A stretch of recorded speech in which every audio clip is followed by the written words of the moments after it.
This is the Hello World Podcast.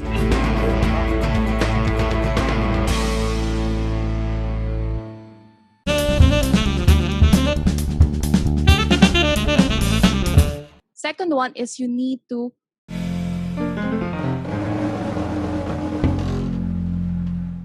map your L&D processes.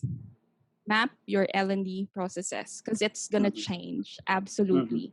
Right? Kung dati, nagpapa-sign up ko, nagpo-post ko ng bullet ng paper to sign up for courses, how does it look like now?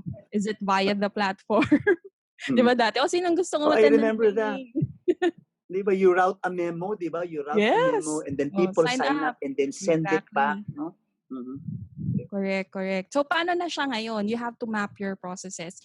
And notice na I mentioned Milestone 2 as mapping of processes before LMS training.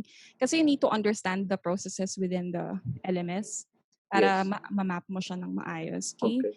You know, different processes like yun nga, course enrollments, paano yung pag-structure nun sa organization, yung organizational structure, kasi kailangan ma-map nyo rin siya ng maayos in the system so that the leaders, for example, could enroll their team members in a certain course. Kasi you could do that in an LMS. So, map processes.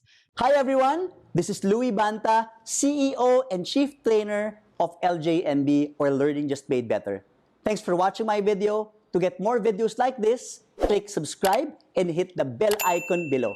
If you like this video, please give it a thumbs up, comment down below, and share this video to others.